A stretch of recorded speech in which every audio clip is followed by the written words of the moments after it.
Among a million stars, we'll wish up there is ours. Maybe this time it'll come true.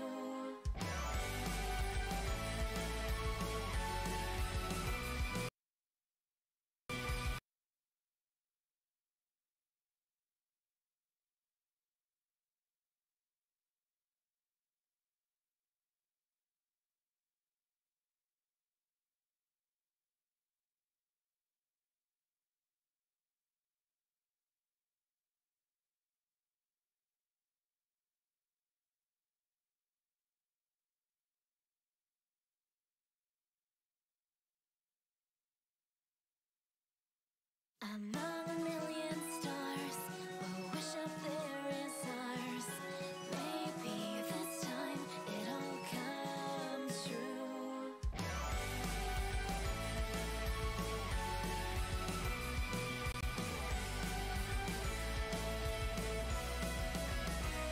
I was on my own until that day you came into my world, and it changed everything. Now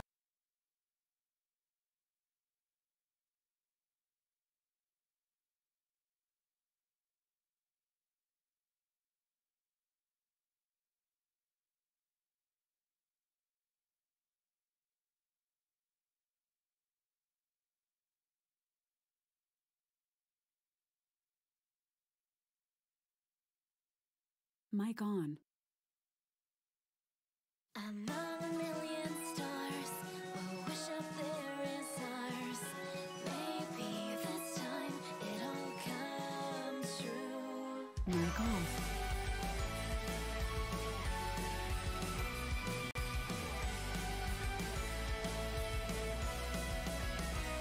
I was on my own until that day you came into my world, and it changed everything.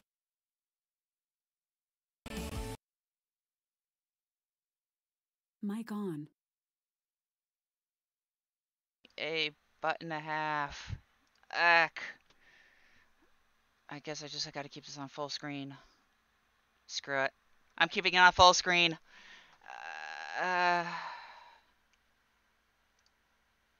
'Cause I want to change. I gotta keep it on full screen. Wait. Wow, it actually is working. And the hell with it, keeping full screen.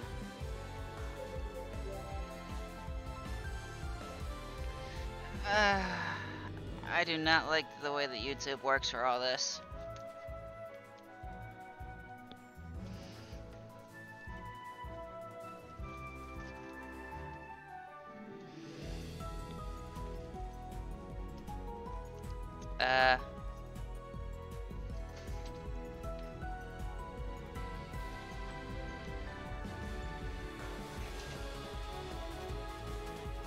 Mic off. Mic on. I have seemed to have misplaced my phone. Okay, whatever.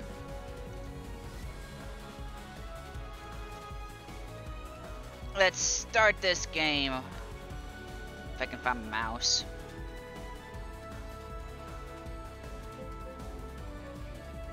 There's my mouse. Okay. First, a male MC's name. I don't know what I should name my character this time. David.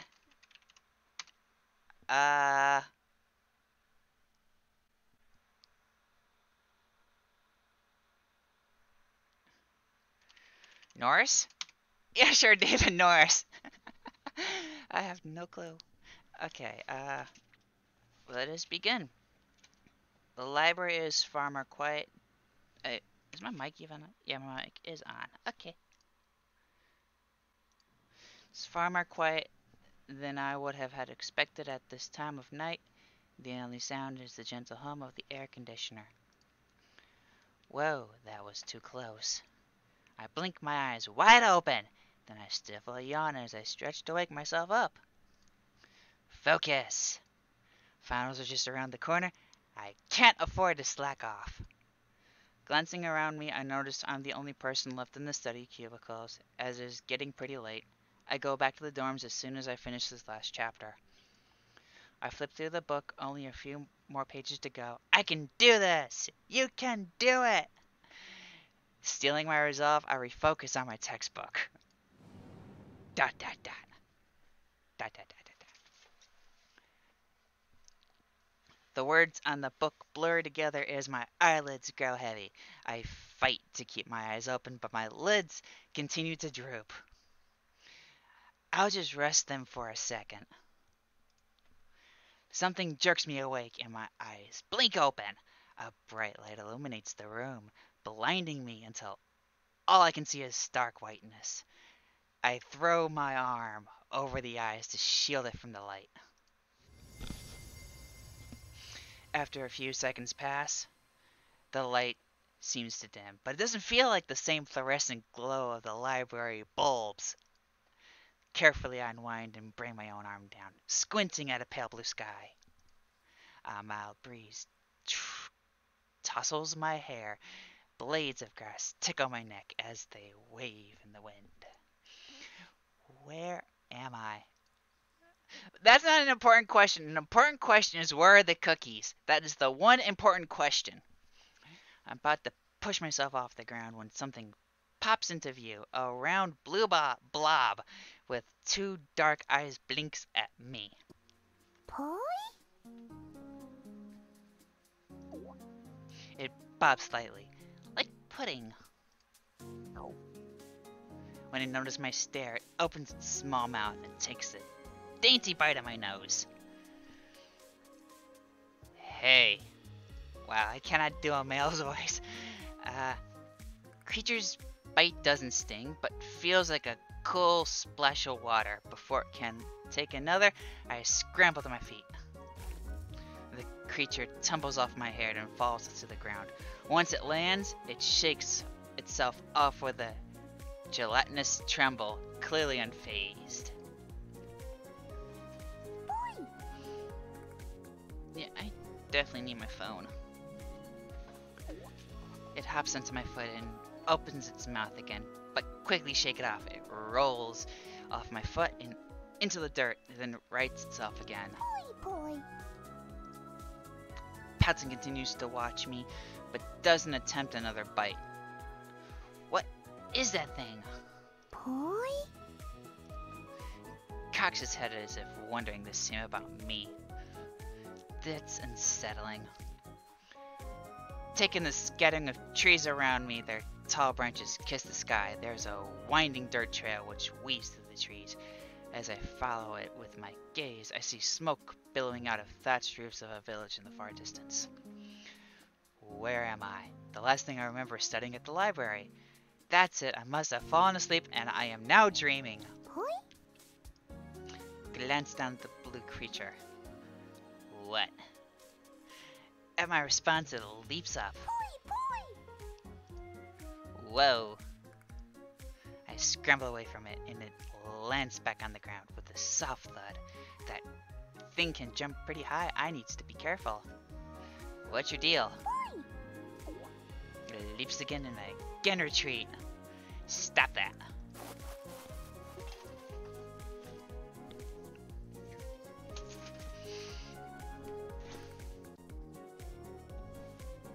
I dodge as it jumps and begins to run.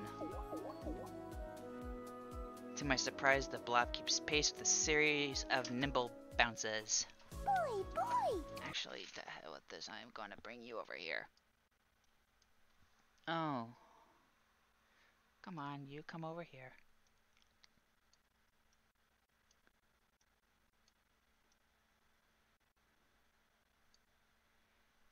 Alright.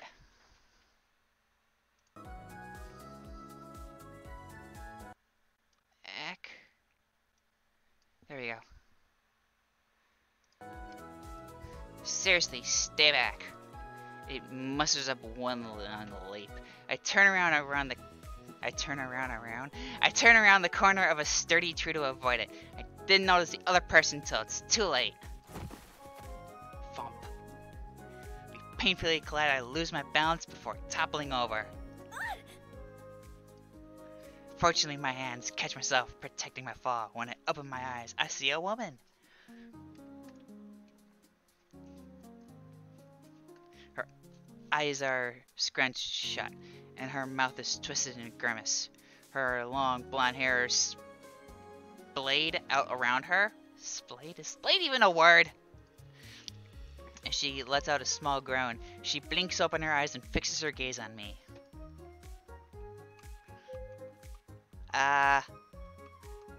Maybe she can give me some answers? I don't know. Yeah, sure, maybe she can give me some answers. Where am I? Huh? She seems a little bit dazed. Maybe I was being too vague. What are you doing here? Looking for the... She blinks away, the confusion from her eyes as her voice trails off. Then she clears her throat. Do you mind? Oh. I push myself back up to my feet. She gingerly pushes herself off the ground and winces. Are you alright? I'm okay. Boy? The creature is right by my foot again. Are you serious? You're still here? The woman looks surprised. Pongo! Pongo? Geez, all that Pokemon last night is making me see things. Poke-a-man? Boy? The Pongo bobs up and down by my foot and nudges me with its head. Aw, he's a cute one! He? Yeah, you can tell by the shape of his eyes. Oh. I think he wants you to hold him. It's trying to eat me. I doubt that's what he wants. He tried to eat me earlier. Oh, don't be silly. He's harmless. The woman leans down and reaches for the Pongo, but he hops away from her. You'll probably like this hand better. She extends her other hand and offers the Pongo her gauntlet. He stares at it before turning away and hiding his face behind my leg. Boy! A Pongo who refuses magic energy? Wait a minute. Are you a mage?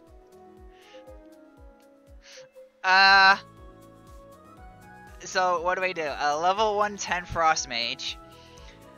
I'm a warrior. That's not a real occupation. There we go! I play a mage in my MMORPG. MMORPG? You keep saying such strange things. She holds up her gauntlet and a faint pale light glows. It pulses rhythmically. As she holds it closer to me, it quickens until the pulses almost look like one long pulse. She blinks in surprise. Though that's more like a stare, like she opens her eyes wide. You know, that's not a stare. Wait, this heightened energy activity, it's you? She analyzes the magic swirly thing on her gauntlet. I don't see a discharger on you.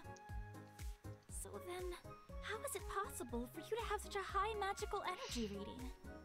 Are you carrying crystals? Is this a sting operation? Yeah. No way, I'm clean! Huh? Don't do drugs. And you should not do drugs either. Drugs are bad. Her eyes narrow. She looks me over again. Never mind. It doesn't look like you're carrying crystals. Or anything for that matter. I don't know what's going on right now, but I was in the library studying for finals, and somehow I woke up here. It's like one of those Friday nights, you know, when someone puts a drug in someone's drink, and then you just don't know what happens, and you just wake up suddenly. This game stresses me out. Stresses you out in what way? Oh, are you from the Mage Academy?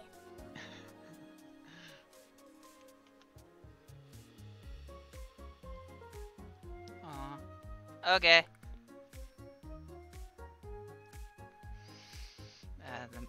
What? Mage Academy. Let me see if I can actually lower the volume. Because I'm actually... come on, volume.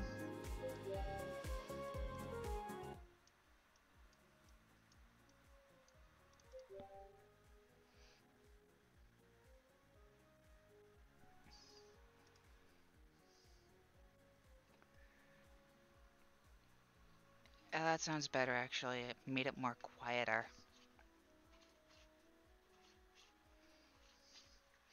I rub my temples. Okay, I think I dozed off long enough. Time to wake up. She blinks in confusion. You are awake. What is... Yeah, I don't know what EDM is. No, this is a dream. She frowns. I can assure you this is not a dream.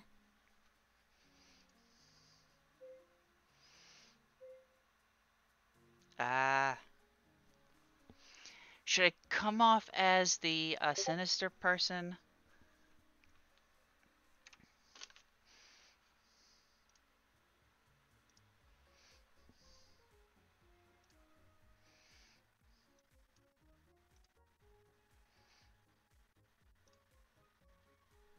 Or should I come off as the person who is a pain in the rear? Yeah,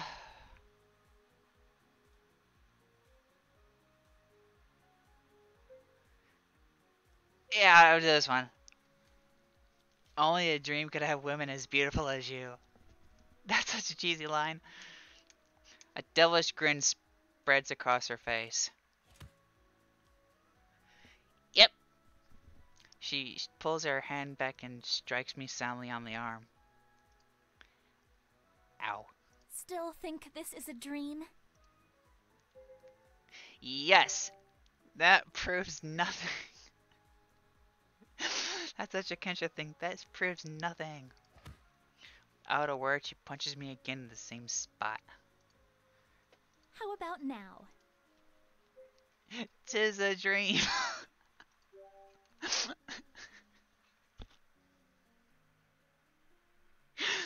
Oh my gosh. She winds her arm back. Alright, it's not a dream. Just don't hit me again.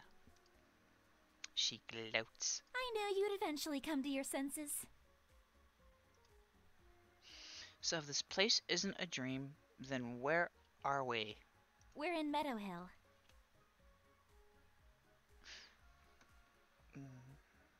We're in Oh yeah, that's right. Okay. Meadow Hill. Where is that? It's a part of the Kingdom of Havengard, of course. Havengard? She looks at me like I'm crazy. It's the largest of the three kingdoms. Actually, where are you from? I'm from New York. New York? Yeah, you know, part of the USA. USA. USA? No, the United States of America. The United States of what? Never mind that for now. If you don't have any crystals, have you casted recently? Oh! Yeah, I'm sorry. I shake my head. Then the amount of energy reading doesn't add up. She rests her chin in her hand as she thinks. A shiver runs through me as reality begins to set in. This really isn't a dream. Any ideas? She shakes her head. Maybe the Mage Academy can provide answers. The Mage Academy. Mage Academy? That's a start. Sounds good to me. How do I get there? Oh, it's in the center of Illumia. Where? Illumia. You follow the path going north until you arrive at the crossroads. Then you head... Her voice trails off as he notices my expression. I'm actually heading back there now. You can come along if you want. As I contemplate her offer, I look over her again. Can I trust her? Her posture is naturally straight and gives off an air of authority. She didn't mention she was out here on some sort of official investigation. Plus, she seems friendly enough. Besides, if I don't go with her, then I'd be wandering around on my own. The chances of me finding this mage academy alone without running into any unsavory people are not promising. Can't risk that. I need to find a way back home. I nod. Thanks. Yeah, David Norris, by the way. I hate names. And since it's a male character, I have to pick something random. I'm Leanna. Leanna Dawn. Nice to meet you. I held up my hand for her to shake, but she stares at it. After keeping my hand out for a few seconds, I begin to feel awkward. Her expression changes to curiosity as she gingerly takes my hand. I grin broadly as I shake her hand firmly. She's a bit startled, but when our gaze meets, she matches my smile. It's nice to meet you too. So they don't have handshakes over here. Interesting. I look at her questioningly as she continues to shake my hand. She slips her hand away and blushes. Shall we get going then? Ready when you are. Leanna nods and brings us back onto the path. Then she walks in the direction of the village. The Pongo follows us, staying a step behind. We travel for quite some time together. It's been pretty silent. I wonder if I should say something. Ask her about her. I don't have anything ask about the Pongo. Yeah, let's just do it. I glance behind us again, just as expected. The Pongo hops along. So the Pongo is still following us. Elena glances back and grins. That's not too surprising. Why not? Pongos are attracted to magical energy. That's why it was so strange that it showed no interest in my manipulator. It's still following us, though. It's following you. My readings showed you're full of magical energy. As far as the Pongo is concerned, you're a buffet. Huh. As I think over what Leanna said, I look at the Pongo one more time. This time, he looks back at me. His eyes crinkle as he splits into a huge grin.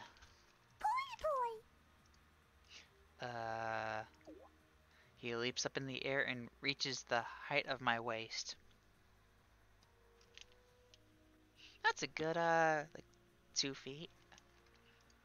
Whoa. Boy. He jumps high again. Liana giggles. I think he's tired of hopping. Well, too bad. I shrug. I shrug it off. I'm not forcing him to follow us. I know, but he's not going to leave. Not when he's found such an abundance of energy in one place. It's like how a moth is attracted to a light. He just can't help himself. Then he just can keep on hopping. Leanna's gaze softens as she watches the Pongo. The poor guy must be really exerting himself to keep up. I don't care! I look back at him and he looks expectantly of me. Poi. Then I show no intention of carrying him. The Pongo lowers his eyes up dejectedly and seems to fold onto himself. Poi. Nice try, but that stuff doesn't work on me. The little voice wavers. Leanna gives me a glance I can't read. Is she disappointed in me? Then she refocuses on the Pongo. Are you tired, little Pongo? The Pongo pauses and shakes himself off, and its determination returns to his voice. Poi. Are you sure you're okay? He jumps a step closer. Poi. Alright, then let's get moving.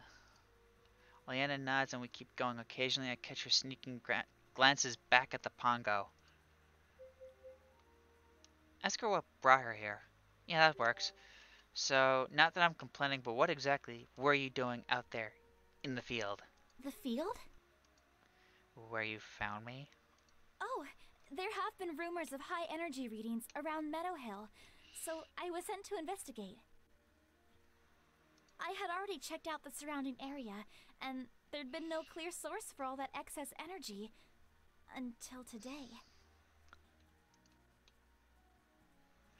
When you met me. She nodded. That's an easy given. I hadn't been in the field for very long before you found me, though. You might be a byproduct of whatever created the energy spike in the first place. What do you think that was? I'm not sure. I haven't seen readings of that level before. The Mage Academy should be able to help explain. I wonder what it takes to become a mage. So besides magic, what else does the Mage Academy teach? Oh, all the basics. How to use a manipulator, how to control your energy, the many usages and differences between crystals and spheres. One thing I do like about this visual novel is that the artwork is nicely done.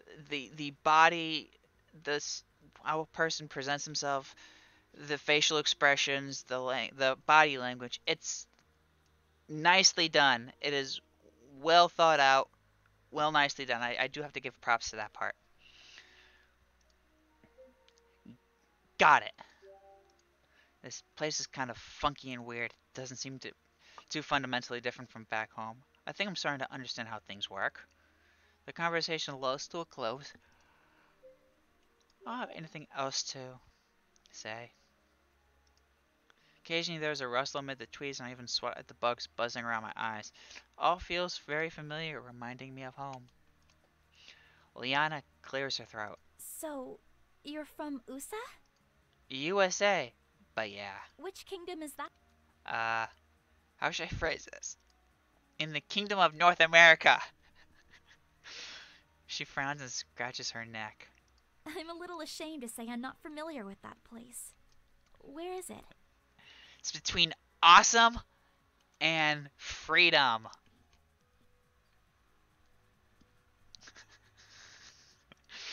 It's on Earth. Earth? Yes, Earth. Big round thing. It has grass. Has humans on it. Okay, time to take a different approach. Let me see if I can explain. Alright, tell me where we are right now. In Meadow Hill. And where is that? In the kingdom of Havengard. And where is Havengard? In the land of Asaria. And what is that a part of? Terra, of course. Okay, so Terra is my Earth. She pauses as my words sink in, then she gasps. Wait, are you not from Terra? From what I heard so far, I'm not. She looked concerned. How did you get here? That's what I'm hoping the Mage Academy can tell me. Right, but I mean, how did you come to Meadow Hill specifically? Do you remember anything before you were in the field? Think back, I was studying in the library. But extra tired because of the same day I have my evening class. And I still remember everything about me and my past. Yeah. Well, at least we know you don't have amnesia. I nod. She leaps back into silence, looking thoughtful. I have a lot to think about myself. My head is swimming with everything I've learned so far. Although there are some similarities between Terra and Earth, I've only scratched the surface on all the differences. I really hope the Mage Academy can help explain what's going on and, more importantly, how I can get back home. Because home is important. It has food. I look back and see the pongo face planted on the ground. What happened? It rolls back upright and looks away. Liana grins. Were you trying to eat and hop at the same time? Is that embarrassment I sense? Liana can't hold back her giggles any longer and her laughter makes me chuckle. The pongo huffs and puffs. Puffs? Pouts. I'm sorry. We weren't laughing at you. As the pongo shakes the dirt off of himself, Liana and I resume walking. The sun dips in the sky and bathes the tips of the trees in a soft glow. My feet ache in protest with each step I take, and my legs are tight from all the walking. Finally, we come upon the perimeter of a village. Liana grins as she leads me as she feeds me through the gate. What?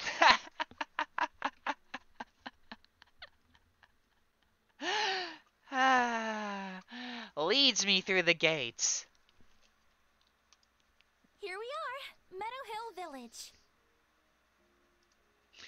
Take all the time to catch my breath and discreetly rest my burning muscles. Liana hardly seems affected by the long trek. How is this close? Yeah. I thought you said this place was close. It is. It's only a half a day's walk. I wait for her to say she's joking, but she's completely serious. How is that close? We should have just used Uber. I'm sorry? I shake my head. Nothing. She cocks her head curiously, then shrugs. Let's continue. We can rest at the inn tonight. As she resumes walking, I ignore my screaming legs and follow her. The village is still bustling with people, even at this time of day. I suppose they're getting in their last errands before nightfall. Wow, English do I speaks it. For the most part, everyone seems to focus on their own tasks. They barely glance at Liana, but when their gazes are drawn to me, they don't look away. In fact, their steps slow and they crane their necks as we pass. Now I know how an animal feels at the zoo. Liana overhears my muttering and watches the people around us. It's your clothes. They're very peculiar. What I'm wearing is normal where I'm from, thank you very much. Even though the stares are directed at me, Liana seems equally uncomfortable. Okay, new plan. Let's stop by the shops before they close. We don't need to draw attention to ourselves. I instinctively pat my back pocket where I keep my wallet. I doubt they accept card here, or dollars. I don't have any money. That's okay. I'll take care of it.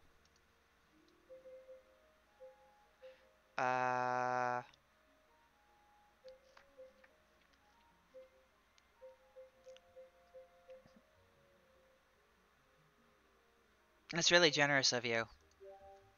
Thank you, I really appreciate it. It's understandable given your circumstances. I'll pay you back once I can. Liana smiles. Liana changes directions and leads me towards an adjacent street. There are rows of quaint shops lining both sides of the road. I read the signs as we walk by. Edward's Apothecary, Blackstone Forge, Dragon Scale Armory. Huh. What is it? I was just thinking how convenient that everything is in English here. English? I should have expected the question based on our previous conversations have gone, but I'm still a little taken aback. It's what we're speaking now. We're speaking common. What? Liana pauses in front of a shop and peers inside. Satisfied, she motions me to follow. Never mind. Come on in. We're here. I step into the shop, and the first thing I notice is the overpowering, musty smell of leather. It's not surprising considering the walls are lined with different types of leatherware. A small, elderly man emerges from the back. A pair of round glasses sits on his nose as an apron hangs around his neck. Welcome. Please, take a look around. His smile falters when he notices me. Liana clears her throat. We're looking for a new wardrobe for my friend here. Yes, of course. The shopkeeper blinks back to reality and resumes his pitch. Well, you've come to the right place. We tan our hides and stitch the pieces ourselves. You won't find any finer quality than here. Liana smiles politely and strolls towards the selections. I check through seemingly identical leather vests, both of which are marked at different prices. I really can't see the difference between the two. Maybe they boost different stats. Hey, Liana! She turns around. Which one of these will increase my... Uh... Uh... Focus! No. Dex... Defense. Defense! I suppose technically any of these could. They'll all give at least a minimal amount of protection in battle. I mean my armor rating. So none of these raised any stats? Liana gives me a weird look. Do your clothes where you come from raise stats? Only if you consider cool points to be a stat. She looks just as confused as before. Never mind. She smiles as we continue pursuing. One by one, Liana and I pick out my new outfit. Once all the pieces have been chosen, she goes to haggle with the shopkeeper. I tune out their discussion and watch the people passing by. Their clothing are simple in design, meant to be more functional than aesthetic. To my surprise, everyone walks around armed. This village doesn't seem dangerous, but looks can be deceiving. Why don't you get changed now? There's a space in the back to give you some privacy. I nod and take the clothes from her. Once I've ensured privacy, I quickly get changed. Luckily, these clothes have pockets and I can just transfer everything over. I palm my wallet, deck of cards, and loose change. Next is my phone. I try to turn it on just to see if it'll work, but it doesn't react. The battery must be dead. I get the feeling they don't have wall chargers here. Shrugging it off, I slip my phone into my pocket too. When I emerge, Liana gives me a once-over. How do I look? She grins and nods in satisfaction. Wow, look at you, just like a native. This look suits you. I match her grin. Thanks. Let's go find the inn now. She heads out of the shop and I follow her. Actually, maybe we can stop by the armory? She poses and looks curiously at me. Armory? You want to get a weapon? Her question is careful, cautious. The goal is to blend in, right? It's weird that a person wearing leather armor is traveling unarmed. I look like a hostage or something. You do have a point. Plus, it could come in handy. Why do I not like the sound of that? Do you know how to use a weapon? Again, although her voice holds no hostility, I can sense her caution. I practice kendo competitively. She blinks. It's a type of sword fighting where I come from. I see. Liana falls silent as she gazes out into the street. After an extended pause, she nods. We head to the forge where rows of blades ranging from long swords to short daggers hanging from the wall. All the blades look fairly plain, but the steel edges glint dangerously amidst the warm glow of the forge. Unlike the previous shopkeeper, the metalsmith ignores us as he pounds out a red-hot blade. Sparks jump from the clanging metal, reminding me of fireflies. Liana lets me browse the sword. I reach for one that catches my eyes. As I gently remove it from the shelf, I miscalculate its weight and drop it. Steel scratches the ground with a sharp screech. The metalsmith pauses his work to glower a warning. Liana looks on in shock. Careful! I quickly right the sword back up and grip it tightly. Liana now watches me with intrigue. Is this the first time you've held a sword?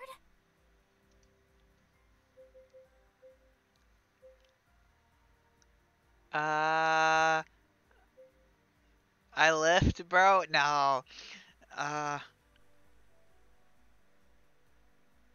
Yeah, sure, why not? Do it. Just do it. Hey, I can handle the sword just fine. I'm really sore because of all the lifting I did before coming here. Leanna's expression is hard to read. Lifting. Yeah, bro, I left. I squeeze my biceps and take a practice swing with the sword. Feels good, man. I'm gonna be a dickly. this run. Leanna stares blankly. I swing and again the movement flows naturally. As the sword as the sword cuts through the air with a sharp thwing. Thwing? What the hell? I can't help but admire how smoothly it slices. This is high quality craftsmanship. Let's go with this one. Mic off. Mic on. Uh,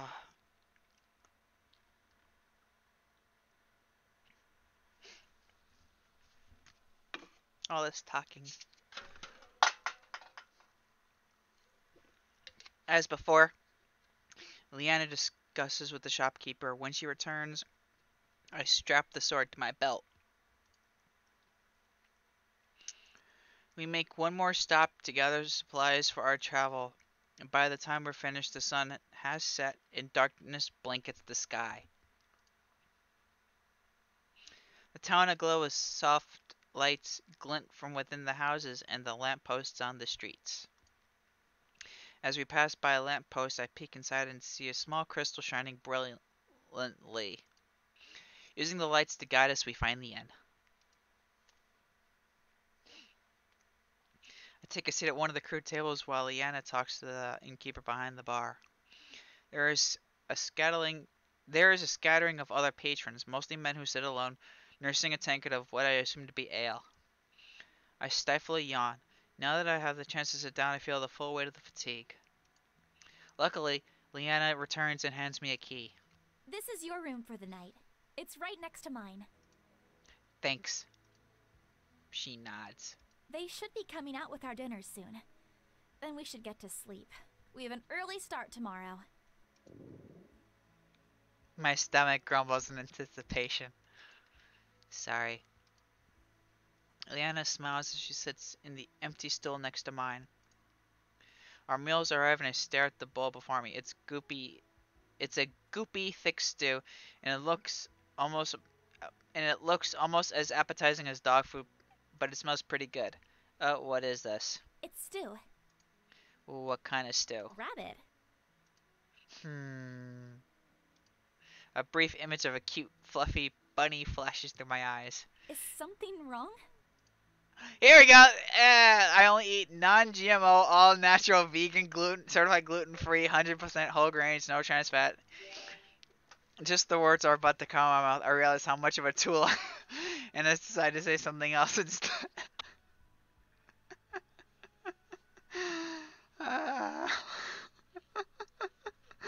Wow.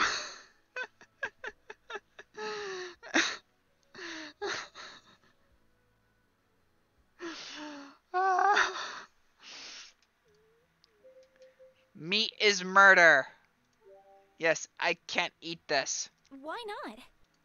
I can't taste this poor animal's pain. Leanna does not look amused. You haven't even tried it yet. I refuse. I'll just have this bread.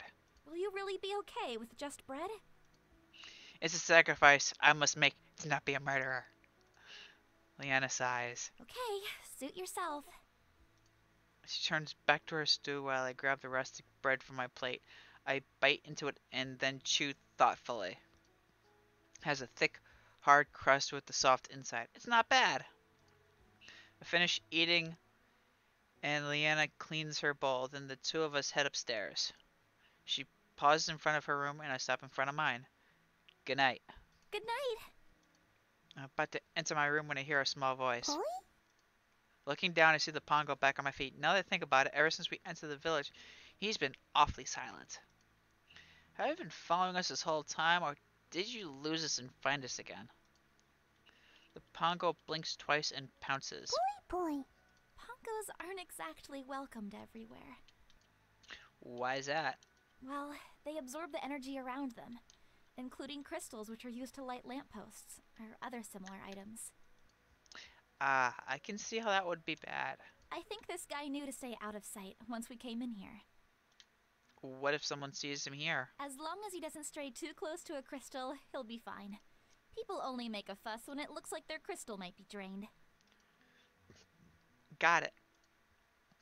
She reaches towards the Pongo. Do you want to sleep with Poi? Pongo snuggles against my leg. Liana sighs. Much. She opens the door and flashes me one last smile. Sleep well. She disappears into her room. Open my door and step through. The Pongo perks up. Poi. No, my room! Nope, this is my room.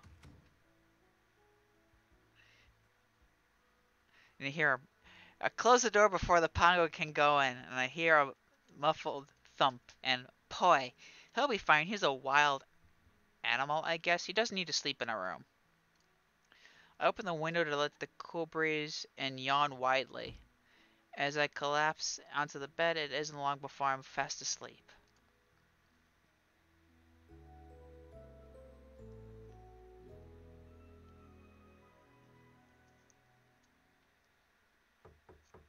A knock on my door jolts me awake. I sit straight up and barely notice a tiny yelp as the Pongo tumbles to the floor. Hello? The knocking stops. It's Liana. Are you about ready? I rub my eyes and blink at the feeble rays of light outside. What time is it? It's past dawn. We need to get a move on if we want to make a good time. Dawn, there's no good reason anyone should be awake at this hour. I attempt to lay back down in my bed, and then the knocking starts again. Alright, I'll be there in a minute. The noise stops. I yawn and stretch. I notice the Pongo on the floor. How did you get in here? Pongo blinks at me with innocent eyes. Poi? The crisp morning air floats through my open window, making me shiver. Wait a minute. Did you somehow make your way outside, go around the back of the inn, climb up the side of the building like some kind of jello ninja, and climb in through the window? His eyes crinkle again as he grins. I have to admit, that's pretty impressive. I push myself to my feet and begin getting dressed. I've grabbed all my things, I push open the door and nearly collide with Liana. Are you Whoa. ready to go? Yep. Liana nods and leads the way out of the inn. I follow her through town as we head north. It's a lot quieter than when we first arrived, as the town gradually begins to wake up. We don't run into many people on the streets. Although the shops aren't open yet, I can see the shopkeepers busy prepping for the day. Preparing. Right before we reach the end of town, the edge of town, a guard stops us. There's been heightened bandit activity reported on these roads. Oh yeah? Well, I'm the Dragonborn. Liana's brows crease. Are the roads closed? No, but until we get a handle on the bandit activity, we're advising everyone to stay in town. We can't stay. Where are you headed? We're headed to Illumia. The guard notices the sigil on Liana's manipulator. You're a mage knight? As the guard turns his focus to me, I draw attention to my blade on my hip. He nods gruffly, then moves out of the way. Just be careful out there. Careful is my middle name. Thank you. She motions for me to follow her. Once we're back on the familiar dirt path, I take one last look at Metal Hill Village before refocusing on the road ahead of me. Our trek along the path is peaceful. The forest gradually awakens, the birdsong and the scuttling of all woodland animals. Having grown up in the city, the sounds of nature still startle me, and I glance at every rustle of the leaves. Liana, though, seems unfazed. Her eyes routinely survey her surroundings. Suddenly, she freezes. I nearly bump into her. What the? Shh. I fall silent as she listens as she speaks, her voices in a whisper. Did you hear that? I strain my ears, listening for anything out of place, then I hear the voices among the trees. Bandits. A strangled scream pierces the air. scaring a flock of birds into flight. Someone might be in danger. Oh no! Her previous caution abandoned, Leanna sprints towards the sound and I follow at her heels. We both take cover as trees open up, revealing a man in a trench coat surrounded by 5 bandits. One more bandit lies motionless on the ground. Upon seeing their fallen comrade, the bandits all unsheathe their weapons. 3 of them hold long swords and 2 of them point guns at the The trench-coated man doesn't stir. His dark hair falls over his eyes, and I can't see his face. He won't get away from us this time. Take him out. The man pushes open his coat and draws 2 guns as the bandits converge. Leanna sets her jaw. Stay here. As soon as the words fall from her lips, she races out of the trees. Her hair whisks behind her, and her white coat tails billow in a graceful arc. She moves faster than any human, as if the air was pushing her forward instead of dragging her down. Her gauntlet hand clenches and a blue sphere glows, then disappears as she smashes her fist into the nearest bandit. He flies away from her and crashes against a tree before crumpling into a heap. A mage knight? She must be with him. Or she's after the bounty. Take her out too. The mysterious man fires a hail of purple blasts out at the bandits, catching one of them in the chest. Leanna deflects the sword from another bandit with her own blade. I can't just sit here and do nothing. I have to help. Ignoring Leanna's command, I unsheath my sword and charge into battle. And I don't want to do this, but I got to. Actually, no. Let's see what happens if I fail. I don't know what's going to happen if I fail, actually.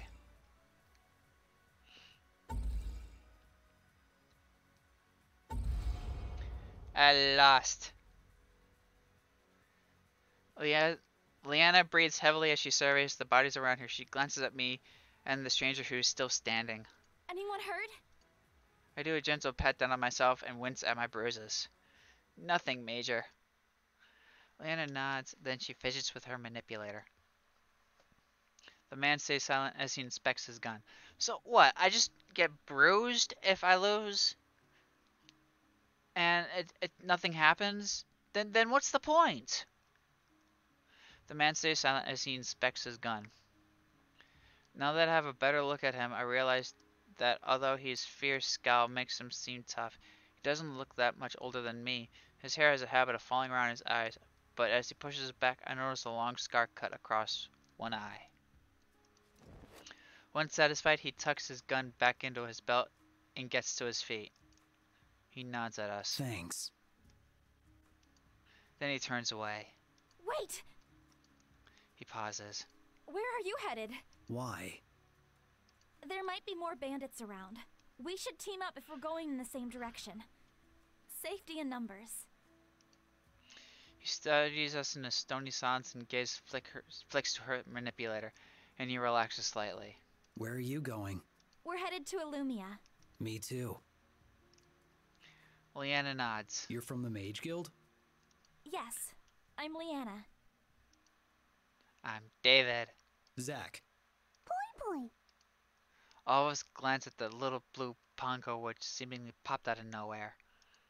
And this is our little friend. I see. The pongo blinks at Zach, who stares him down. The pongo pounces uncertainly.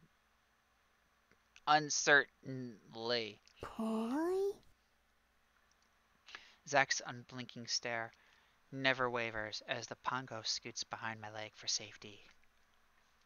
Now that introductions are over, let's get moving. Zach waits for us to collect our things, and once we're all set, we head back onto the road. Leanna and I lead the way. The pongo keeps in pace with us, while Zach hangs a few steps behind us. I have nothing to ask. Looks like that guard was telling the truth. There definitely are bandits on this road. There's something in her voice which makes me think she doesn't completely agree. What is it? It's just, well, for bandits, they were pretty well equipped. She stares hard at Zack, but he doesn't react. What does that mean? They're not bandits? Leanna continues to look at Zack. I'm not sure. They were bandits. She looks sharply at Zack, obviously caught off guard. Sure. That didn't sound too convincing. Subject drops, but I still feel a little uneasy. If these guys weren't bandits, then who were they, and why were they attacking Zack? My questions circle in my mind as the conversation lulls to silence. Leanna leads the way, though she seems to have something on her mind. Zack trails from behind. He remains on heightened alert. We travel together for some time with no further interruptions. I can feel my legs start to burn from all the walking. Leanna squints at the sky. We should make camp before it gets dark. Zack nods. There's a good spot up ahead which hides us from view. It'll still give us visibility on any intruders, though. Sounds good. Zack leads the way, and soon we reach the clearing. Three of us get to work setting up camp. I roll up my bedroll near the campfire and notice how thinly it spreads on the ground. Can this thing really be comfortable? I guess there's only one way to find out. I lay down on the bedroll and place my hands behind my head. This isn't as bad as I thought. A yawn escapes my lips. I could definitely fall asleep here. Yeah, I could definitely just fall asleep right here. My gaze lingers on the night sky above. The moon hangs in the inky sky, dotted with so many pinpricks of silver light. They sparkle vividly as if trying to chase away the dark. I breathe out a breath and wonder. Wonder? Yeah, wonder. I never knew that stars could shine so brightly. I try to pick out a few constellations, but the star patterns above are unfamiliar. What are you looking at? I quickly sit up at the sound of Leanna's voice. She holds two steaming bowls in her hand, except one of the bowls with a smile, and she sits beside me. Just admiring the sky. This place is really beautiful. Back where I live, you don't get to see many stars. How come? Light pollution. Our cities are filled with so much light that it drowns out the stars. Leanna gazes thoughtfully at the sky. Right. It's a little harder to see the stars in town than it is out here. No, I shake my head. That's not the same. Some nights I don't see the stars at all. Her eyes widen in surprise and she places her chin in her hands. A night sky without stars. She looks at me. What's your world like? I should. It's bad. It used to be beautiful, just like this place. But the advancements of human society are gradually killing the planet. That doesn't sound good. It's the reason why you can't see the stars at night or blue skies during the day. What color are your skies then? Smog. She furrows her brow. The Industrial Revolution was the rise of civilization and the destruction of nature. We burned fuels which polluted the skies with smoke and harmful gases. Our oceans are full of waste and trash. We've cut down our forests and turned them into housing developments. But what about all the animals that live there? They're suffering. We're suffering too, but we don't realize it yet. How so? Our cities are always shining bright, even at night, so people continue their days and never give their bodies a chance to rest. And we lived in cramped spaces, like cages. Leanna frowns and pulls her knees closer to her chest. That sounds terrible. Maybe I was being a little... No, you're not being too harsh. It's the reality. I mean, in New York City, if anyone here knows anyone who lives in New York City and has like an apartment, there's some apartments that are like $500,000. That's like 8 feet by... I was like, maybe like 8 feet by 8 feet. No window and no bathroom. And it's like $500,000. You should look those things up online. They did a YouTube video of it. And maybe I was being a little too harsh.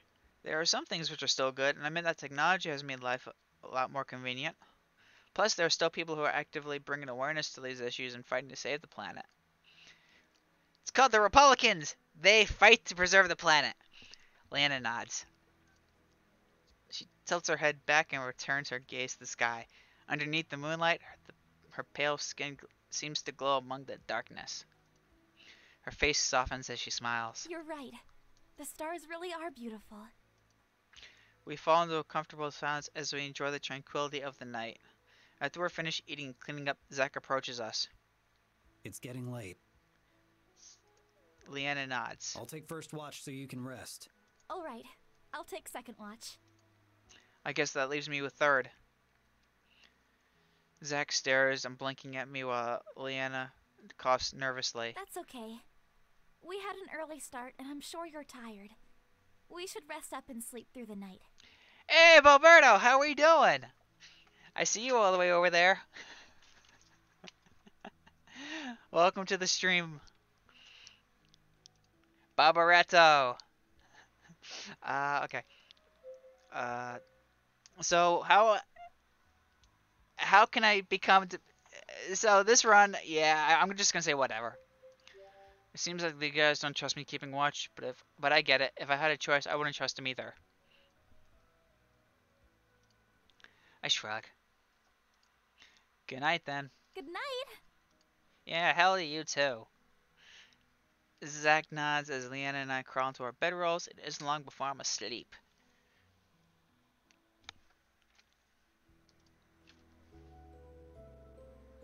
And wouldn't that be like the end? Oh, I just found my phone.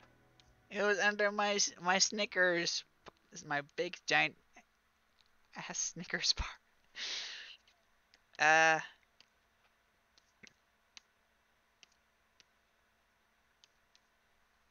A dull throbbing in my back pulls me awake. I hadn't fully appreciated the magic of a mattress until now. A yawn escapes, and I stretch widely. Aside from the achiness, I actually feel well rested. I sit up and glance around. Zack leans against a tree with his head down. His head covers his eyes, so I can't tell if they're opened or closed. Regardless, his hands rest on the handles of his dischargers. Creepy. I'm doing well. Just playing a game. Yeah, visual novel. I got this visual novel yesterday, so I figured I'll play it again and try to be a complete dick to everyone.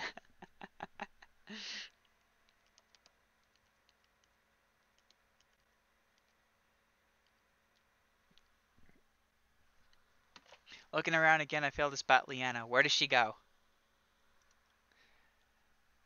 I think I hear a cry in the distance. Is that her? I should go investigate.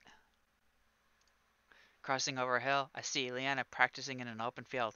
She grips her blade in a fighting stance, her face stern with concentration. Ha! Really? I can do that? Ha! Ha! She swings her blade in a high arc, ending with a graceful spin. Judging by how fluid and accurate her movement is, it's clear she's dedicated many years to perfecting her craft. Her hair whips around her as she turns, but never seems to blow in her face. Even with heavy armor. You call that heavy armor? That's like light, that's like medium armor. Her movements are still nimble, as if she's wearing no armor at all. I wonder if that has to do with her wind magic. Once you notice me, she lowers her sword. Oh, sorry. How is this heavy armor? I moved out here. So How is this outfit heavy armor? This is like light medium armor. I mean, when you think heavy armor, I think, you know, huge heavy armor, like power armor from Fallout 4, I think, as heavy armor. This is like outfit. This is like clothing. This is like dress wear. Freaking heavy armor, my foot. Okay. No, I was already up. Didn't see you at camp, so I came looking. Gotcha. Oh, great, it's the Pongo. Glancing down at my feet, I spot the beaming Pongo. Leanna giggles. Looks like you guys are best friends already. I'm not friends with it, more of a stalker. Yeah, definitely stalker. I shrug. I don't think I have a choice in this friendship.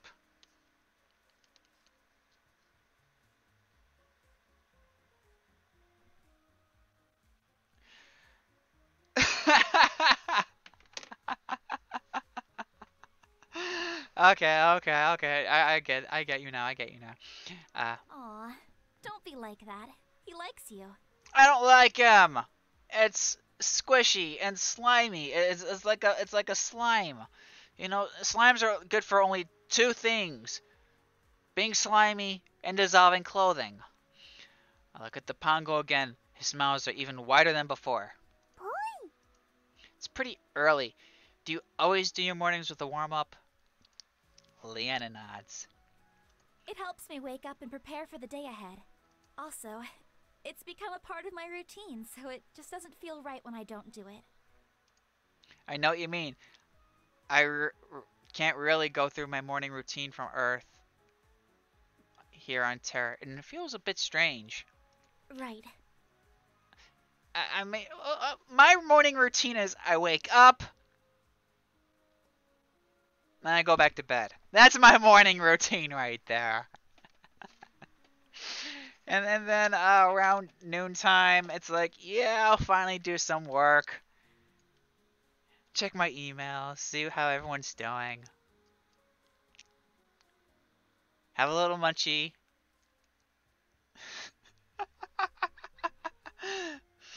Yeah, my Discord is bleeding through on here. Let me disable it on here.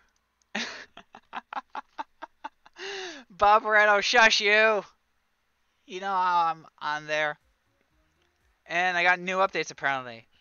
But since I'm still running Windows 7, my Windows doesn't say, hey, to hell with you, I'm going to reboot your computer mid-game. No, Windows 7 is superior because it doesn't do that. It doesn't, like, take over. Leanna looks down. The awkwardness creeps into the silence. She probably took that in a negative way, which wasn't my intention. That's okay, though. I can always make a new routine. New routine? I unsheath my blade and grip it. This morning's practice, you do seem like a good place to start. I rub the back of my head looking sheepish. To be honest, I could use the extra training. Competitive fights and battling for real are completely different things. She nods and gives me an encouraging smile. Don't worry. We'll make a swordsman out of you yet. We'll make a swordsman out of me, my rear. I wish I could get, I want pistols. To hell with this sword. I want a blaster. Why does he get two blasters and I get a measly sword? I want a blaster. Just so I can just like, I go, hey, you looking at me? You looking at me? Boom. Okay, you're not looking at me anymore. I just blasted you. But I get a freaking sword. You know, that reminds me of Indiana Jones in that episode. In that movie, Temple of Doom. I think it was Temple of Doom. Or was it Last Crusade? It doesn't matter.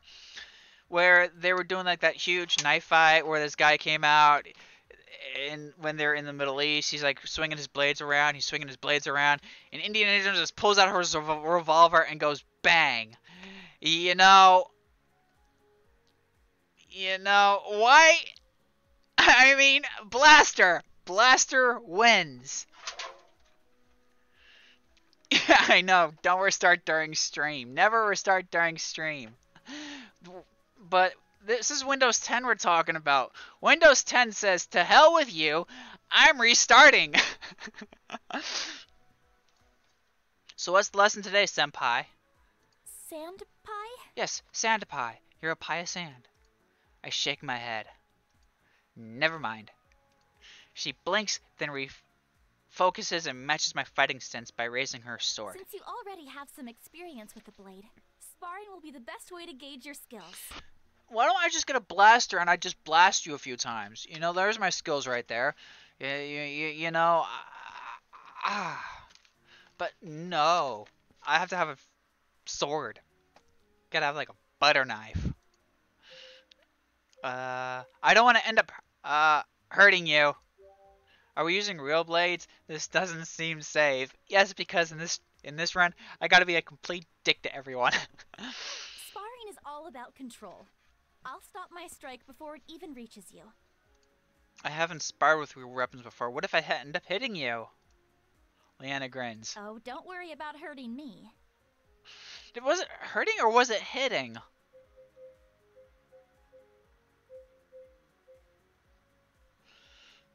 What if I end up hitting? Wow, it was hitting you. It wasn't hurting. My bad.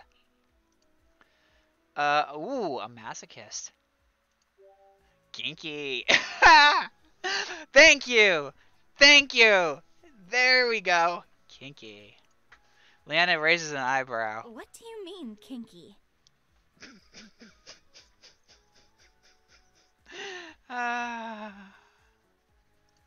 She stops as her cheeks turn red. That's not what I meant at all.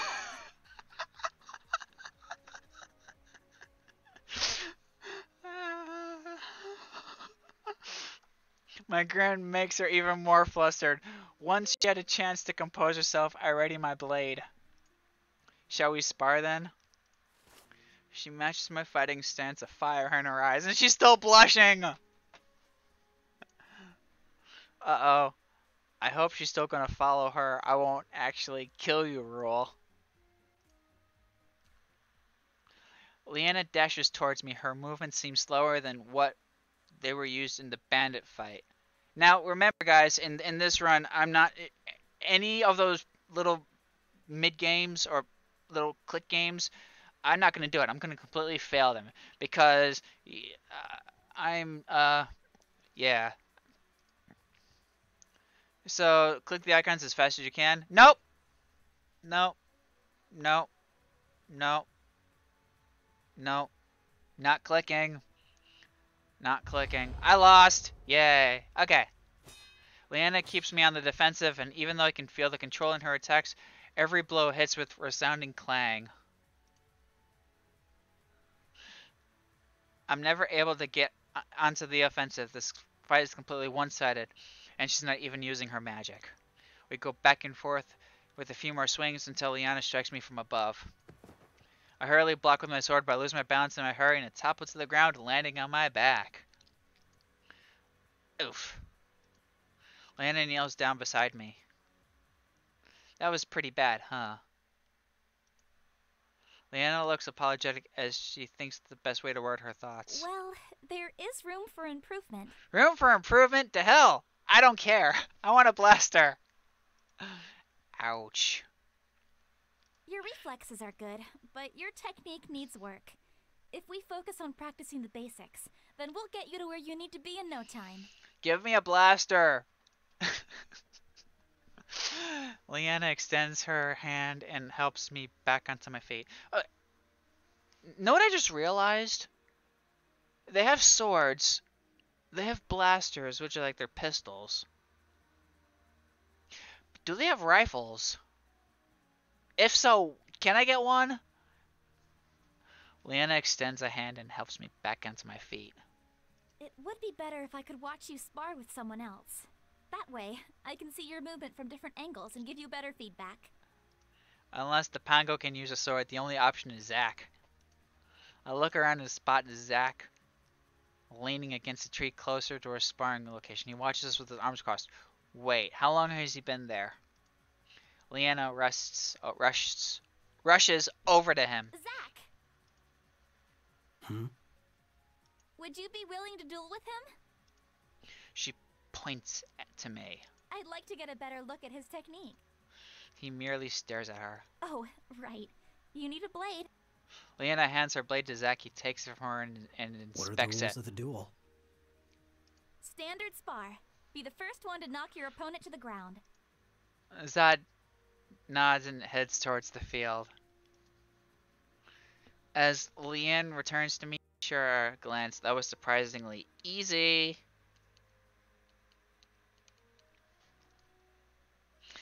I guess it's not a mercenary's nature to back down from a fight, even if it's a fake one. Are you two ready? I step at decent distance from Zack and reach my blade. Yep! Zack continues to stand there. I look at Leanna again and she just shrugs. He nods. Okay, begin! I rush forward and bang. Yeah, see? Blaster! This is why I need a blaster! And suddenly I'm on the ground, staring up at the sky with an aching pain in my chest and the wind knocked out of me. I groan. Strange. I thought he'd last at least 2 shots.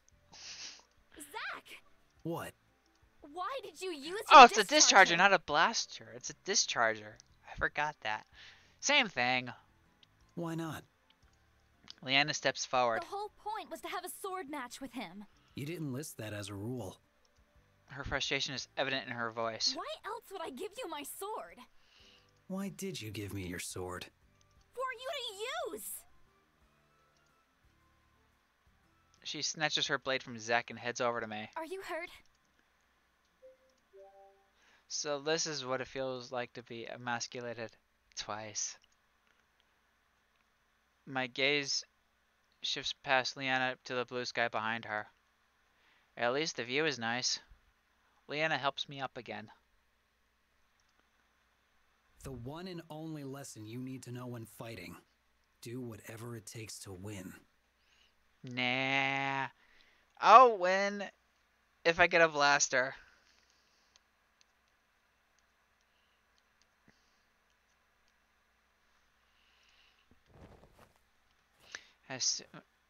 Discharger. I'm gonna keep saying blaster only because I don't know. As soon as he's done speaking, Zack turns around and heads back to the campsite. Leanna huffs. Mercenaries can be so annoying sometimes.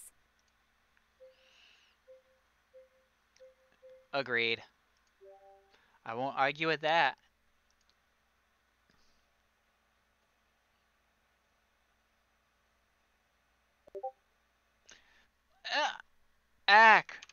No, my Discord is still pinging on here.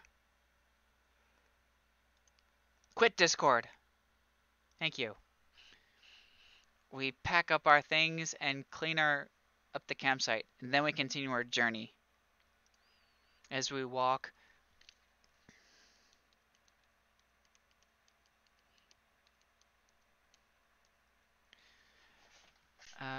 Zack lingers behind Leanna and I while the Pongo returns to the usual spot on my head. After a few hours, it doesn't feel like we're getting any closer.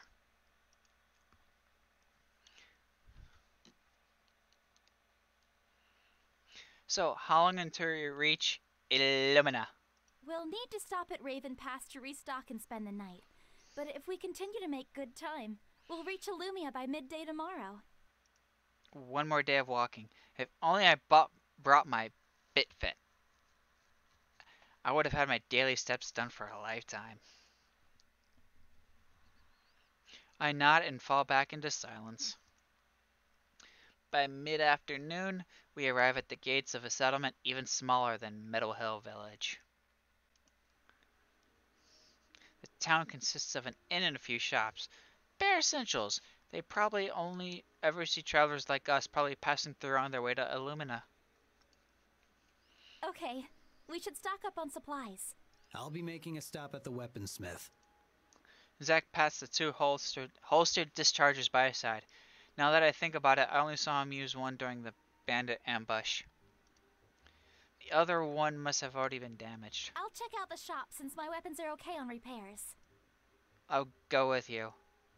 Leanna smiles. Zack nods. See you soon then. He turns down another path. Let's go. Oh, wow. Leanna smiles back at me and she leads the way to the shops. Wait up. We find the general store with ease since the marketplace itself is quite small. In fact, I'm surprised by how busy the store is. I guess if you're the only general store around, business is bound to be good. As Leanna picks up a couple items, I look around the shop. I notice people of all backgrounds wearing clothes ranging from the leather I've seen in Meadow Hill to intricately embroidered robes. They really do all types of traveling through here. Once Leanna is finished, I follow her to the counter to pay for our items. Will that be all for today? Leanna nods. Your total comes to 34 coins. Leanna's eyes widen. 34 coins for these? It should be at most 30. The shopkeeper frowns apologetically. He doesn't seem too happy about the price either. I'm sorry, miss. The goods themselves are only 20 coins. The rest of the cost is the 70% tax.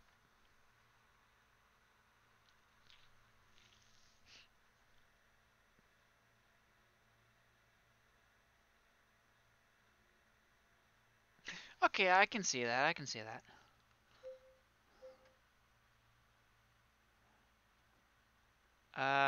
Stay quiet. It's not my place to say anything. Because I don't care. Leanna furrows her brow. I don't remember the tax being so high in the past. The mayor only recently increased the tax. Has no one asked why? It doesn't seem fair. The man nods. We did in the beginning, but then the mayor hired enforcers of the new law. Leanna frowns but doesn't say anything more. The shopkeeper continues to look apologetic as he gestures at her items. I'm really sorry about this, miss, but I don't have any other choice. I understand. It's not your fault. She hands over the coins. Thank you for understanding. Safe travels. As we head out, Leanna seems quieter than usual. Are you okay? Something about this just doesn't seem right. New tax rules and new guards to enforce them? I came through here only a few days ago on my way to Meadow Hill, and the tax hadn't been changed then. It all seems too sudden.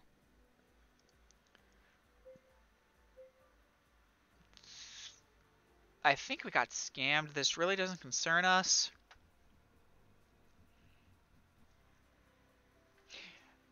I think we got scammed. Doubt the tax is really at 7%. That was probably just a pity story he used to extort money from us. Leanna looks unsure. I don't know about that. Anyway, let's go meet up with Zach. I nod. We make our way to the lane of the armory and smiths and peek through a few shop windows before we spot Zach. A guard looms over him. Uh-oh, this doesn't look promising. Leanna frowns as we enter the shop. This doesn't concern you. Stay out of it. It became my concern when you threatened him in front of me. Threatened? All I told him was what may happen to his store if he doesn't pay up for these protective services. Leave. Now. The guard laughs. What makes you think I'd Zach glares at the ground as he flips open his coat and reveals his discharger. He grips the second discharger at the table. The color drains from the guard's face. 2 dischargers with purple spheres and a black trench coat. It can't be. Zach shifts slightly, increasing the ferocity in his eyes. The guard tries to hide his fear with false bravado. He turns towards the shopkeeper. You're lucky your friend was here today. He won't always be here, though. After imparting one last subtle threat, the guard hurries out of the shop, bristling past Leanna and I. Zach relaxes and the shopkeeper sighs in relief. See? Pistols! Though, why can't I have one of those? Thank you. That have to do with this new tax you mentioned? The taxes just keep growing. I've tried to keep my prices as low as possible for the customers, but then our taxes grow and, well, you saw what happens next. His fingers tremble as he takes back the discharger. I think he's still shaken up by what happened. I'm sorry. I still need a few more minutes to finish up the repairs. It would have been done by now if we hadn't been interrupted. Zach nods. The weaponsmith gives him a grateful smile as he returns to his workroom. Tax issues again. It looks like it's affecting all of the stores. I'm not going to let it escalate. Leanna and I glance at Zach in surprise. You two head to the inn. What are you planning to do? I'm going to pay a visit to the mayor. A good Samaritan mercenary? Yeah. A gun for hire working for free. For a second, a shadow of regret crosses his face. So quickly, I wonder if I actually saw it. It's soon replaced by his usual blank stare. I'm sure a sizable reward will be offered by the shopkeepers for lowering their taxes. Now I know he's just acting tough. Even the shopkeepers did want to give him a reward. I doubt they have the money for it right now. Leanna frowns. As much as I disagree with your reasoning, I also want to get to the bottom of this. I'm in too. No, I don't want to be. But fine. The shopkeeper returns and places Zach's discharger on the counter. All fixed. Thanks. Here. Zach offers coins to the vendor, who shakes his hand. Please, don't worry about it. You've already done me a huge favor by helping me with the guard.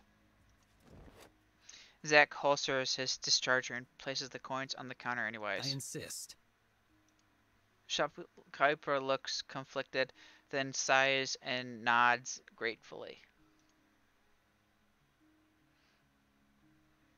Zach leads the way out of the shop and through the town. His footsteps are long and full of purpose, which is strange from his quiet, cautious demeanor. I can't help but look at him with a newfound respect. This is the first time I've seen him so determined and driven. Soon we arrive in front of a large, elaborate mansion. It looks very out of place compared to the modest shops in the rest of the town. 2 men guard the entrance. Zach pauses and sizes up the guards.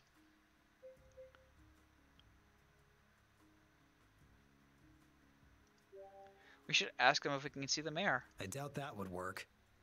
It doesn't hurt to try. Zach frowns, but after some thought he nods. We'll try that first. If that fails, we go to Plan B. Plan B is always plan beat your ass. Plan B? Zach has already moved towards the guards and doesn't hear my question. I face Leanna. Do you know what Plan B is? She shakes her head. Let's just hope it doesn't resort to that. We catch up to Zach. Halt! We're here to see the mayor. Does he expect your... Zach shakes his head. No, but I need to speak with him about this latest tax hike. The tax hike? The guards glance at each other and lower the weapons slightly. It almost seems as if they disapprove of the taxes too. You guys don't seem too happy with the taxes either. One of the guards hesitates, then nods. My sister runs the bakery in town, and the taxes have been hurting her business. Then why haven't you done anything about it? We tried, as have some of the other guards. When we protested, the treasurer recommended the mayor hire real guards. He glowers as he mentions the treasurer. Treasurer? Yeah, things have gotten really strange ever since he came to town. Suddenly the mayor is passing crazy rules he never would have passed before. The other guard elbows his comrade. Write down. Do you want one of his lackeys to hear? The first guard frowns and falls silent. Leanna raises a hand to her chin in thought. This treasurer sounds really suspicious. The guard motions to her manipulator. Wait, you're a mage knight? Leanna blinks. Yes, that's correct. Can you scan the treasurer for magic use? I swear, he's doing... Not your crazy theories again. They already have a court mage to see to that. Yes, a court mage who was assigned by the treasurer. The second guard frowns but doesn't reply. If we let you through, will you just scan around and see if you notice anything? Leanna nods. Yes, I'll do what I can. Just be careful. Some of the treasurer's hired guards may not be so fond of you poking around. Both guards step to the side. On your way. Let's go. Wow, actually talking was it? It doesn't matter. It looks like it's solid. Zach leads the way again. We follow behind Leanna as Leanna fiddles with her manipulator. As we progress through the mansion, we pass unnoticed by the clerks and guards milling around. They must assume we have a reason to be here if we got through the front door. Leanna stares intently at her manipulator, her brow furrowed in confusion. This doesn't make any sense. What is it? The readings. They're so erratic. It's almost like there's... But there can't be. There's what? Shadow magic. Zach looks sharply at Leanna. Shadow magic. She reluctantly nods. Zach sets his jaw and tightens the grip on his dischargers. So, shadow magic? Someone mind telling me what that is? It's forbidden magic. Forbidden magic. Uh-oh. She entirely focuses on her manipulator. It's coming from... She jogs down a hallway and stops in front of mahogany double doors. Ah, mahogany! Does it also have a mahogany desk from the planet of Malkior 7? Or was it Malkior 5? Mahogany. behind there. Suddenly, a voice calls out from behind us. It's you! It's you. Standing down the hall is the same guard from the shop. How did you get in here? Intruders! All eyes fall on us as he begins yelling. The guards who previously ignored us now draw their weapons as they close in. You go deal with whatever that is. I'll keep them busy here. Zack kicks down one of the tables and drops behind it for cover. Go! Now! As he raises his gun, purple energy swirls to life. He rains a hail of energy bolts down the hall in suppressive fire. Leanna bursts through the doors and is stay on her heels. The noise from the battle gradually fades away as we run deeper into the mansion. Eventually, the hall leads into a study, a carved mahogany desk, laden with books and ledgers, is in the center with bookcases surrounding it. A man wearing a hooded dark robe sits on the desk. He scribbles something in one hand while the other hand is hidden within his robe. An older man sits on the other side of his desk. His graying hair sticks out in strange angles and his embroidered clothes are slightly askew. He stares at the open ledgers on his desk, but his eyes are dull as if they aren't really seeing it. Two guards stand by the doorway, as still as statues, with those same dull eyes. The treasurer rises to his feet. Who let these two in? I explicitly said no visitors. Leanna's manipulator pulses wildly, especially when she raises her arm towards him. It's him! He's the source of the shadow magic! Neither the mayor nor the guards react. How dare you make such accusations! Arrest her immediately! The guards ready their weapons. Stop! We aren't here to fight you! It's no use! He's influencing them with shadow magic! A gust of wind gathers around Leanna, violently whipping her hair and clothes. It concentrates into her gauntleted palm and she hurls it at them. The wind knocks the guards against the walls and blows open the robe of the treasure, exposing his hidden hand. Within his palm is a dark crystal sphere. It looks like a marble of darkness and swirling smoke. From within the creature are shadow tendrils which extend to the mayor and his two unconscious guards. Leanna's voice is flat when she speaks. She never heard her sound so serious before. A tainted spear, and the branding of void. You have seen too much. The treasurer raises his black sphere high and shadow energy shoots towards Leanna. She raises her hand and creates another ball of wind which she fires at the shadowy bolt.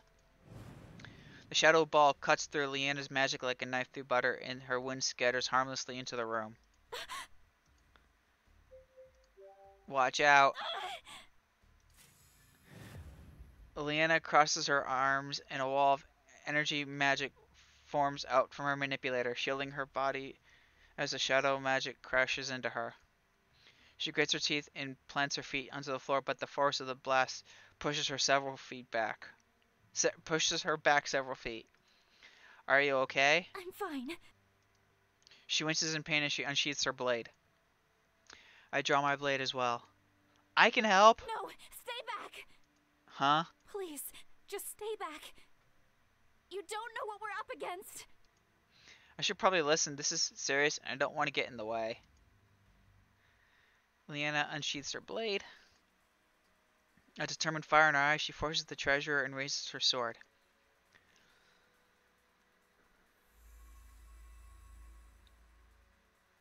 Her manipulator glows with power which flows into her blade, encasing it in a similar glow.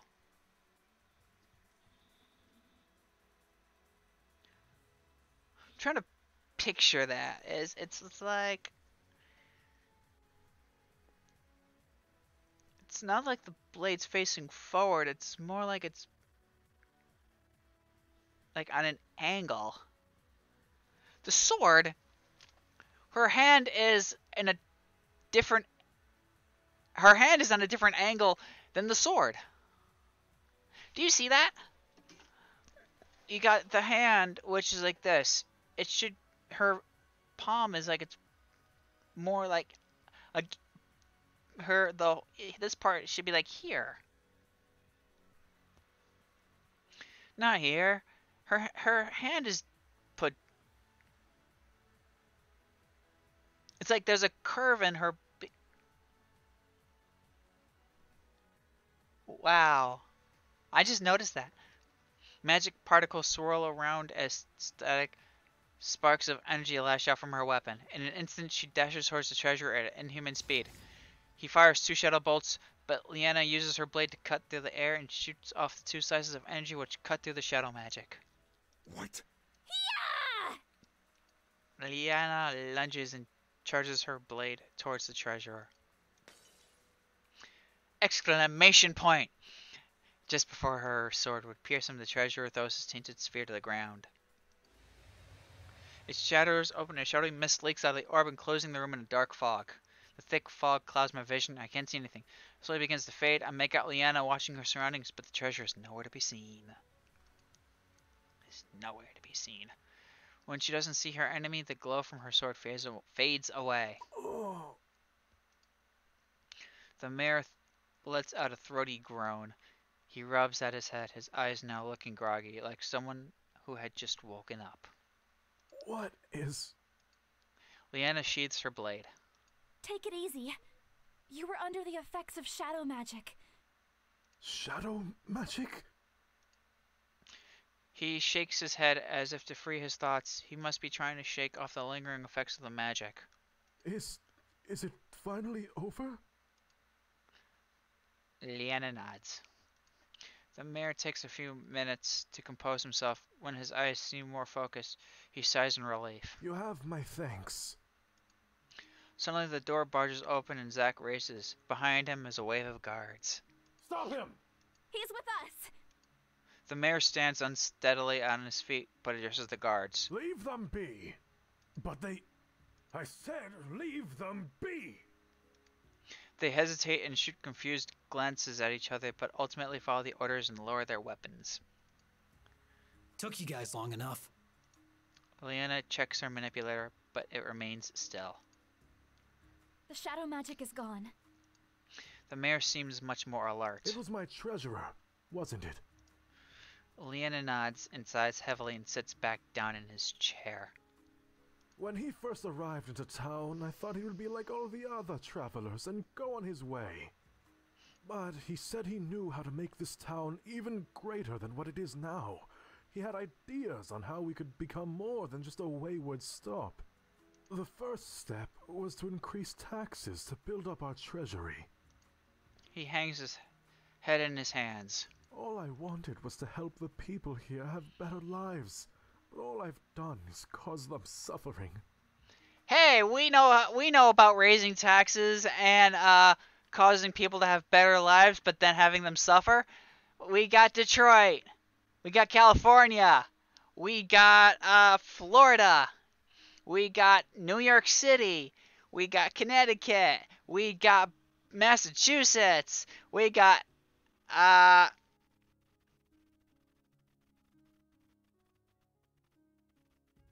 every other single liberal-run state and city.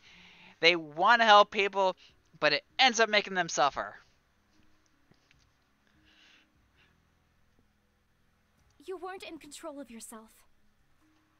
But it was me who made all the rulings and enforced those tax laws.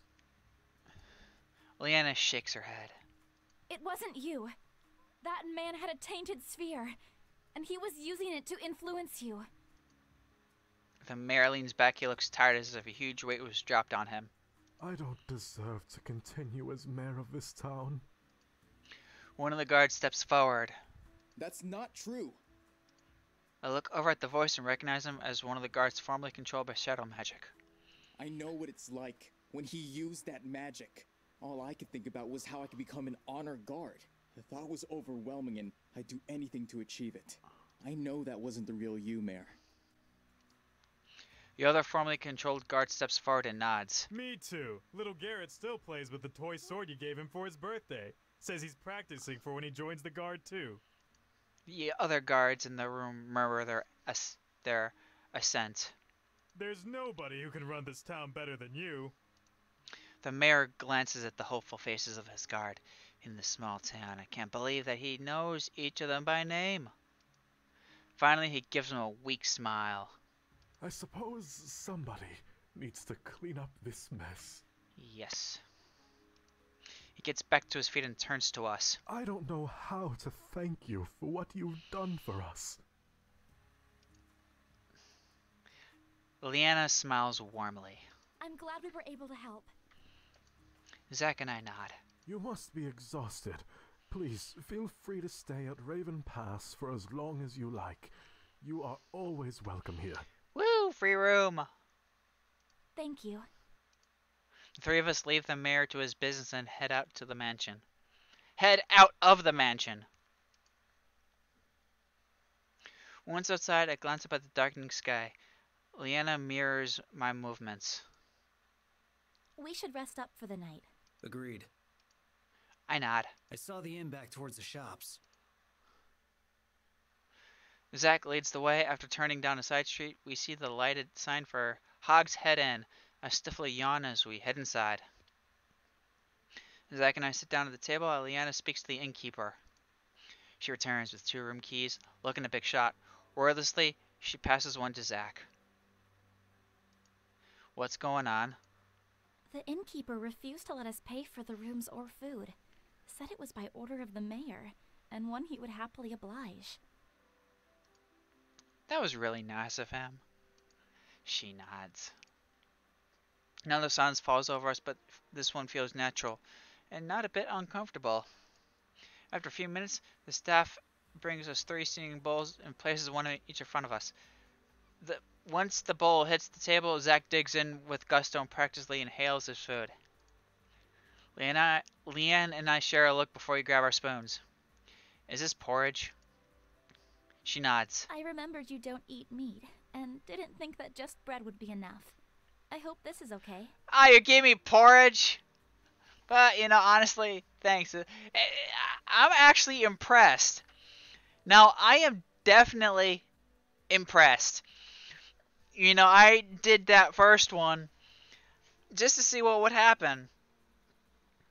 And she actually remembered, which is nice how the storyline forces you down certain paths. It's nice. She smiles warmly as she begins to eat. Leanna winces and rubs at her shoulder. I guess now that the adrenaline has worn off, she's starting to feel the effects of the fight. So what exactly makes shadow magic bad? It's far more dangerous than any other elemental magic, and it's incredibly unstable and volatile. The most serious thought of shadow magic is how it's able to amplify the shadowy thoughts of someone's mind. So the treasure was manipulating what the mayor was already feeling. She nods. He might have wanted to help the town by looking to expand, but there's also a bit of selfishness on his part for wanting to do that too. Either greed from more money coming in and more luxurious goods, or wanting more fame and recognition. Everyone has thoughts like that. It's just a matter of keeping those thoughts in check. Leanna nods. Shadow magic, unfortunately, lets those desires loose in a destructive way. Is there any way to block against it? Unless you are a mage. Not really. Leanna picks at her food. Most people can't control the magic well, and it's very easy for it to backfire and cause more harm to the caster than the intended target. That treasure seemed to be handling it well. She looked even more worried. Dun dun dun. I know. Dun, Which is even dun, more troubling, dun. considering the fact that shadow magic is outlawed in Havengard. Zack pushes his now empty bowl away from him. I think he's part of Void. Leanna's frown deepens. I think so too. I noticed the branding on his forearm. What's Void? They're practitioners of shadow magic. They first rose to power during the struggle of the Three Kingdoms, before the Treaty of Asaria. They wanted to grow their power in the outreach of shadow magic, and a lot of innocent people were killed in the process. At the height of their power, they grew so powerful and were so destructive that the Three Kingdoms had to set aside their differences and band together. That's when the treaty was formed. Part of the agreement was to outlaw shadow magic. Are you really telling me it took 3 kingdoms to take down one cult? Shadow magic is a lot more powerful than any other elemental magic, which is why there are people who still want to practice it. It's impossible to stabilize the magic, so it's deemed too dangerous to be used. Zack nods. I see. No wonder both Leanna and Zack seem so grim when they first noticed the shadow magic. I stifle another yawn. Is everyone done eating?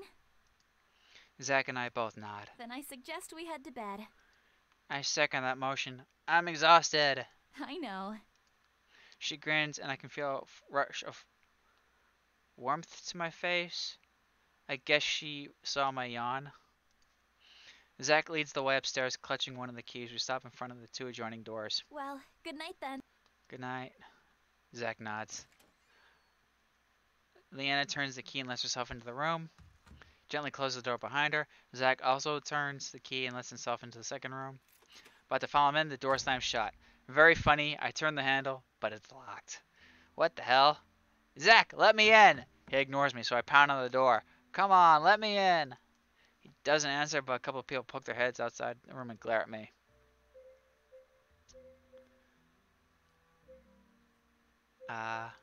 Sorry. Haha, very funny. You can open the door now, please. This is ridiculous. I knock on Leanna's door. Leanna? Her brows are creased with worry. Is something wrong? Yes, I want to stay with you. She narrows her eyes and slams the door shut. No, come on!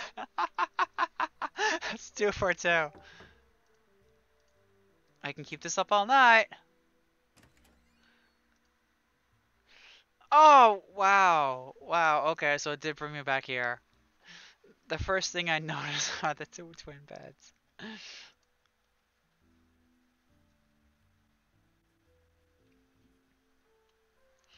Zack lunges at me and fixes his stony gaze on me. What the hell was that? Why didn't you let me in? No space. No space. There are 2 beds.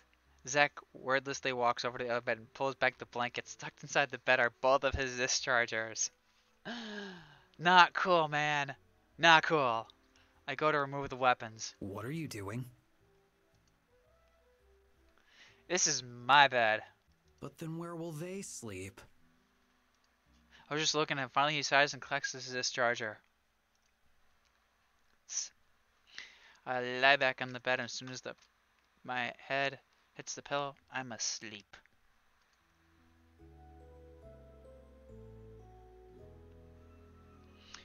Okay.